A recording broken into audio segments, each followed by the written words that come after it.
Well, the United States wasn't the only major power facing leadership change this week. China's ruling Communist Party will meet in Beijing today for the beginning of a week-long Congress that will see it appoint the country's new president. The Congress is held every 5 years and plays a vital role in how the government is run. To help us preview the event, we're joined in Sydney by Dr. John Li, an adjunct professor at the University of Sydney's Centre for International Security Studies. John Li, thanks very much for your time this morning. Now, the outgoing president, Hu Jintao, is likely to speak today. What's he likely to say and how will it set the tone for the Congress? President Hu is likely to defend his record. He's likely to put a gloss on the last 10 years. There have been a lot of reports coming out of the official Chinese media calling the last decade a golden decade. And this is to serve a couple of purposes. First, obviously, to put the last 10 years as his historical legacy to the country.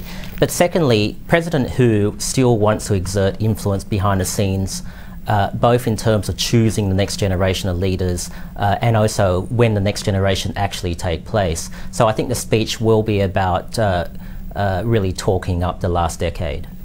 This Congress is also more significant because it will endorse a new president, and this only happens once in a decade. Just take us through Vice President Xi Jinping, who's likely to take on that role. Well, the reality is that in terms of a psychological profile, we know next to nothing about Xi Jinping. You can talk to any intelligence agencies around the world, we really don't know very much about him. But we can say what faction he comes from, and he comes from what's commonly called the group of princelings. That is a very well-connected group within Chinese politics and society. He has very close connections with the urban state-owned enterprises in the country, so it's likely to be a very strong supporter of the huge state-owned enterprises, the SOEs in the country, and is likely to favour economic policies that are beneficial to SOEs into the future. So how will his leadership be different to Hu Jintao's, if at all? When Hu Jintao and Premier Wen Jiabao came into power, they spoke a lot about trying to redistribute wealth, that is, trying to equal up the distribution of income between urban and rural areas. That's the kind of factional group that they came from. Now, that hasn't really happened in the last 10 years.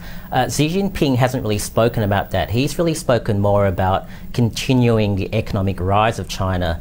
And what that means really is continuing the economic rise of SOEs in China.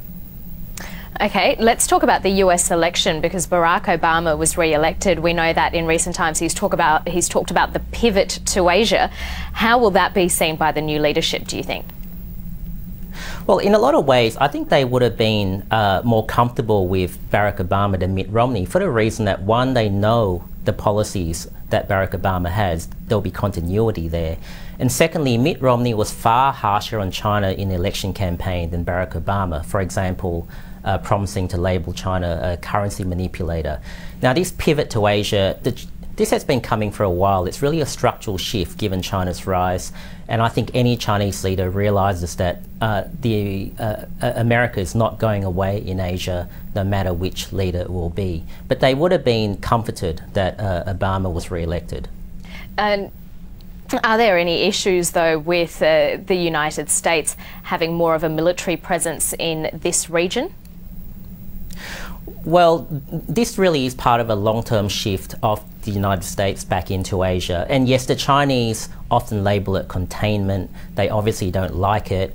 But I think they would have seen it was inevitable and it would have happened under any presidency. That's just simply the nature of geostrategy. Asia is becoming the most important economic and political centre in the world. America is still a superpower. It's the guarantor of peace and security in the region. This was always a structural inevitability, and the Chinese are quite realistic about that. John Li, Australia has strong trade ties with China. Do you see any change in that relationship once there's a change in leadership?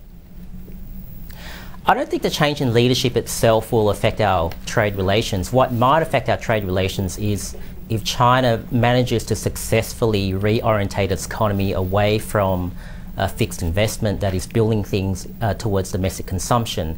Now, if that happens, there'll be a lot lower demand for Australian commodities. But that's not really to do with the leadership itself. That's just to do with economic reforms in China.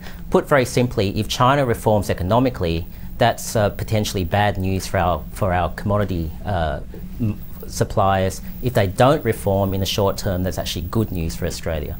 John Lee, thanks very much for your time this morning. Thank you.